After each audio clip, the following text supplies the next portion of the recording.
पिछले बार 39 सीट प्राप्त किए थे। अब जो भूल की है जनता पछता रही है, अब पूरे 40 सीट देगी और पूरे हिंदुस्तान में अब की बार 400 पार। पिछले बार 39 सीट प्राप्त किए थे। अब जो भूल की है जनता पछता रही है, अब पूरे 40 सीट देगी और पूरे हिंदुस्तान में अब की बार 400 पार।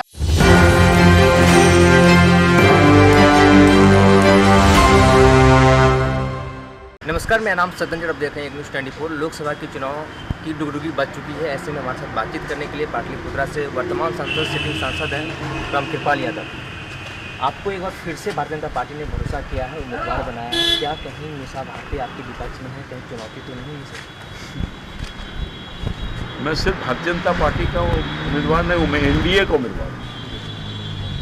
तो मैं अपने एनडीए के नेतृत्व को केंद्रीय और राज्य स्तर के सब लोगों के प्रति आभार व्यक्त करते हैं, जिन्होंने पुनः लोकसभा पाटलिपुत्रा में विश्वास जता करके मुझे सेवा का मौका दिया है। और एनडीए मजबूती के साथ 40 सीट पर लड़ रही है और कोई चुनौती है ही नहीं है, क्योंकि एनडीए का नेतृत्व राज्य और केंद्र में डबल इंजन की सरकार, ऊपर में माननीय प्रधानमंत्री जी मोदी जी और नीचे में माननीय मुख्यमंत्री नीतीश कुमार जी, जो संयुक्त रूप से विकास के कार्य हुए हैं बिहार में। मेरा लंबा काल बीता है, अब तक नहीं हुआ था जो कर दिया इन लोगों ने मिलकर के। कोई घर, कोई परिवार, कोई गली, कोई गांव का एक भी अंग नहीं है और एक भी व्यक्ति नहीं है जो विकास से छूता रहा हो। और यही हमारी ताकत है। यही ताकत से मैं पिछले बार 39 सीट प्राप्त किए थे। अब जो भूल की है जनता पछता रही है, अब पूरे 40 सीट देगी और पूरे हिंदुस्तान में अब की बार 400 पार। प्रधानमंत्री मोदी कह रहे हैं अब की बार 400 पार, लेकिन मोदी नहीं कह रहे हैं, प्रधानमंत्री अरे जनता कह रही है। पूरे एनडीए के जितने घटक दल हैं सभी कह रहे हैं अब की बार 400 पार। क्या वाकई इस बार 400 पार होने वाला है? इस पर कहीं दो मत है, कोई सामने है? ये कोई टिकेगा जी जनता के सामने? जनता एनडीए को अपने दिल में बसाई है।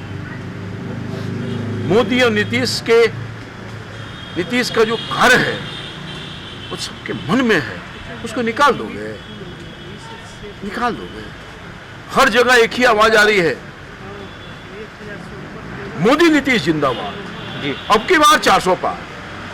इसलिए कि जिस निष्ठा और ईमानदारी के साथ डबल इंजन की सरकार ने बिहार की जनता का कल्याण किया है और सभी जाति, सभी धर्म के लोग का काम किया है, आज तक नहीं हुआ था। मैं तो लंबे काल से सांसद हूँ, मैं बिल्कुल ईमानदारी के साथ कह सकता हूँ। तो कुछ टिकेगा नहीं। और ये सब चोरबन सब, ये भ्रष्टाचारियों का गठबंधन है।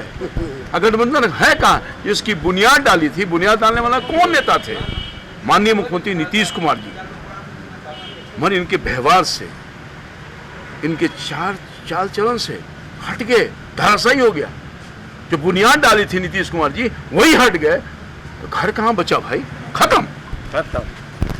आप सुन रहे थे पाटलिपुत्रा के सिटिंग एमपी हैं रामकृपाल यादव, और इन्हें भारतीय जनता पार्टी की तरफ से इन्हें उम्मीदवार बनाया गया है। और इनके अपोजिशन में जो स्वयं मीसा भारती हैं वो वहाँ से चुनाव लड़ेंगी। महागठबंधन के प्रत्याशी उन्हें बनाया गया है, लेकिन भारतीय जनता पार्टी ने एक बार फिर इनके ऊपर विश्वास किया है, उन्हें पाटलिपुत्रा से सांसद बनाया है। ये लंबे कार्यकाल रहा है इनका, और ऐसे में क्या इस बार पाटलिपुत्रा की जनता इस बार रामकृपाल यादव को समर्थन करेंगे या फिर मीसा भारती की? मीसा भारती को भी वो भी लड़ते आई हैं चुनाव। पिछले बार किस तरीके से 2019 में उन्होंने ईवीएम उठा के पटक दिया था, वो भी मतलब वीडियो सामने आया था। और रामकृपाल यादव काफ़ी लंबे कार्यकाल इनका रहा है, और उन्होंने साफ तौर पर कहा कि कोई चुनौती नहीं है। और ये मोदी नहीं कह रहा है कि 400 पार, पूरे देश की जनता और पूरे एनडीए सभी कह रहे हैं कि इस बार 400 पार है। तो ऐसे में क्या वाकई 400 पार होगा? हमारा सवाल था ऐसा कि वाकई इस बार 400 पार होगा एनडीए का? तो इन्होंने साफ तौर पर कहा कि ये प्रधानमंत्री मोदी ने, देश की जनता चाहती है कि अब की बार 400 पार। और इन्होंने साफ तौर पर कहा कि हम लंबे कार्यकाल से वहाँ के सांसद हैं, यानी पाटलिपुत्र से सांसद हैं,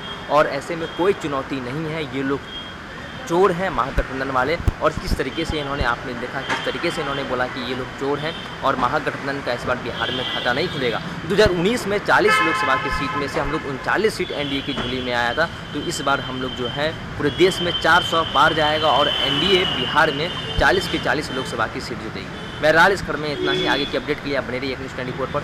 मेरे सहयोगी पिंटू के साथ मैं सत्येंद्र पटना।